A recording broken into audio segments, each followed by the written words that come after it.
today's video is going to be on how to squeeze a few extra dollars out of your Mercari, eBay, and Poshmark sales. This is just something that I've learned from personal experience. I cannot guarantee this is going to bring you sales, but I can guarantee if you didn't already know these tricks that you will be able to squeeze out a dollar or two more. And when you're selling, if you're a reseller, you know that every dollar counts. So I have my notes over here, so don't mind me if I'm looking down at them. So let's get into this video. Okay, so this isn't a way to squeeze more money out, but I just want to put out these two things before we start. My first one is, don't put your codes somebody signs up under your name on somebody else's video or on somebody else's listing or on somebody else's post. That is so obnoxious. Nobody is going to come to my video, go to the comments, see that you put your little ad thing there and think, I want to give them credit. Why would they want to give you credit? Come up with your own video, come up with your own post, put it on your own listing, and stop being obnoxious. So that's number one. Number two is that you have a pretty good understanding of how to open, run, and stay in business. So this kind of goes against everything that I believe to be true. So my big thing is, when you're first starting out, you don't want to sit there and just like be investing if you're not seeing a return on your investment, right? Like we all know the terms return on your investment. You don't want to keep putting into your business if you're not getting anything out of your business yet. So what I mean by that is, so suppose that there's like some fancy software that you want to get for your business, but you don't have any business yet because nobody's actually coming in the door. Why would you invest in that? In my opinion, you wouldn't invest in it.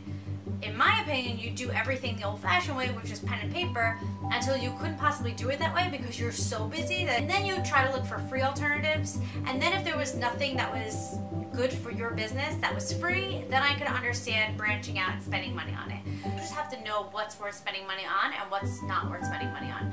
So since we're talking about selling online, invest in a shipping scale. Shipping scales are not that expensive. You can purchase one on eBay for like $20. That's where I got mine. The thing about being a buyer and a seller is that if you buy on eBay or on any platform, you could leave feedback for them and they'll leave feedback for you as a buyer, which would then help you out when it comes to selling.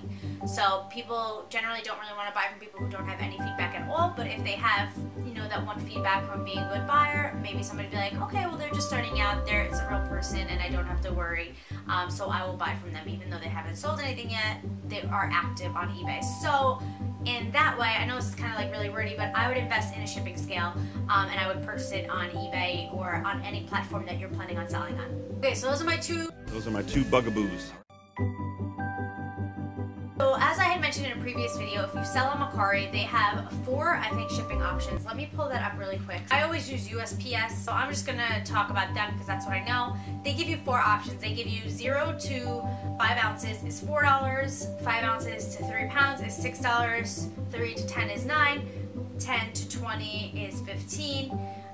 Or then they have the option, I'll ship it myself. So I'm just going to be talking about the 0 to 2.5 ounces to 5 ounces for $4. So the first thing is, if you have a shipping scale, you'll know that if your item is under 5 ounces. Now 5 ounces is very, very tiny. Maybe something like a pin or a scarf would be under 5 ounces. But then you have to take into consideration the packaging. So you have to worry about if it's fragile, how much you have to like wrap it and everything like that. And then you have to honestly take into consideration the tape to tape the box itself, and also the label that you're gonna put on and the tape you're gonna put on that. So I know it sounds like crazy, but if you have a shipping scale, how easy is it to just put it in the box that you're gonna put it in, put all the wrapping stuff in there, weigh it, take a piece of paper, put it on top just to give yourself a guesstimate of the weight, and then you know if it's under 0.5 ounces. The only thing I do want to say about that is that, first of all, $4 is a lot of money to spend on something that's 0.5 ounces. Like, that's crazy. If you decide to go with that option and you print out the label, it's going to say on the top up to 8 ounces. So they're telling you 5, but it really goes up to 8 ounces. So there's a little bit of wiggle room there. So if you're weighing something and you know how much, you're putting that piece of paper on it, you're putting it in the box, you're putting all the tissue in it, the item is in the box, and you weigh it and it's 7 ounces, like, I would go for the 0.5 ounces. The first option for $4. Now, in my Mercari video, I said how I haven't used the I'll ship it myself option yet because I was just nervous about it and I didn't didn't know with the tracking and everything like that, but it's my new thing. I always put in I'll ship it myself, which means that I can do a more expensive asking price because now they're not paying for shipping, right? If it's something that weighs under 15 ounces, I'll definitely do the option I'll ship it myself, because pretty much anything within the United States, if it's under 15 ounces, is only going to cost you like $2.60, maybe $3, which is $1 less than the option that they're giving you for 5 ounces.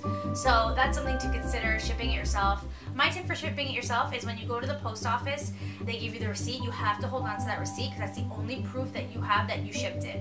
So then you go home with that receipt, you manually put in the tracking information into the back end of Mercari, the same way that you would just click the button that says I shipped it, typically on Mercari.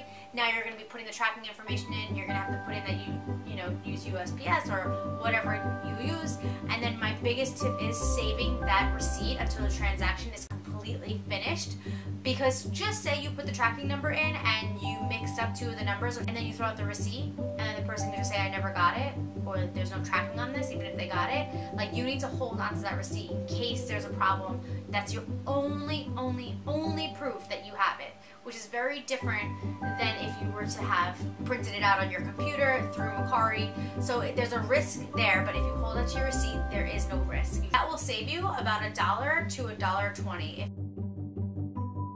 Now on Poshmark, I go to people's closets sometimes just to like see what they're selling, to share their listings, and sometimes I scroll down and I see that it says like sold, and then under that there's like items that are still for sale, and I'm like, what? Like, that's just so weird to me. Why would that be in the middle of a page? Doesn't even make any sense. Like, you always want to have the things that are still for sale, the things that are still available at the top of your Poshmark closet for when people come on. And then underneath, you'll have the things that's sold. People should just know when they come to your closet and they see sold on one item, everything underneath that is sold. Like, they shouldn't have to be like sold, sold, sold. Oh, but there's something that I really love that I wouldn't have saw because I stopped scrolling. You know what I mean? Like, so just make sure you reshare all your things just to my followers. I actually had a friend of mine ask me the other day, who do I share it to? And I was like, just share it to your followers. Like, you don't have to share it to Pinterest. You don't have to share it to an email. Like, that's weird. Like, just share it to your followers. So pretty much all that means is if somebody comes to your closet, they'll see all the items that you have for sale listed at the top, and then all the items that were sold at the bottom. It just makes it easier for them to navigate through your page. Nobody wants to go through and look at all the things that you sold and search for an item. Nobody's going to do that. Think about you as a buyer. Would you do that? No, you probably wouldn't. So that isn't going to give you any extra money, but it might help your sales a little bit. And then lastly, for eBay, this is something that I just started doing, which I think is really funny and clever of me, I guess. But we have like an endless supply of grocery bags because we save pretty much everything. We don't throw out anything. Recently, I had to ship something and I didn't have any bubble wrap, and I didn't have any tissue paper, and I didn't have any, of that construction kind of paper. I didn't have anything to ship it with, and I was like, you know what? I'm just gonna use these plastic bags from the grocery store. So I did, and then I realized, oh my gosh, it's like so lightweight. I was like, this is amazing. So that's what I do now. I ship my products like wrapped in these grocery bags. It costs absolutely nothing for me. It's kind of like you're recycling because you're using it and they're not just going to waste. It's making it lightweight, so it's helping you out. And if you're shipping USPS, which I always do, you can go on their website and you can get boxes for free. So you're not paying for the boxes, you're not paying for the stuff to package everything in, plus the weight of it's going to be less because those bags weigh like nothing, and it's actually a good cushion. You can put as much as you want in there so your product doesn't move in that box. So for me, like, that's huge. So the only thing you're really paying for is the label, the product, and the tape, and these are things that a lot of people don't take into consideration when they get into like reselling. But that trick is something that I would also do for Mercari. I wouldn't do it for Poshmark because I just hold Poshmark at a higher standard. So Mercari and eBay, it's a great way to shave $1 or $2 off of your shipping material and off of the weight of the item. So guys, I guess that's it. I hope that this video was helpful to you. Like and subscribe if you want to see more videos like this. I absolutely love doing them. I feel like I have so much to say and my videos are so long because I'm just so wordy, but I just love what I do and I love talking about it and I love helping people. So if you guys want to see more videos like this, then just give me a thumbs up, and please don't forget to like and subscribe. It helps me out a bunch. Thank you guys so much for your love and support, and I'll see you in my next video. Bye.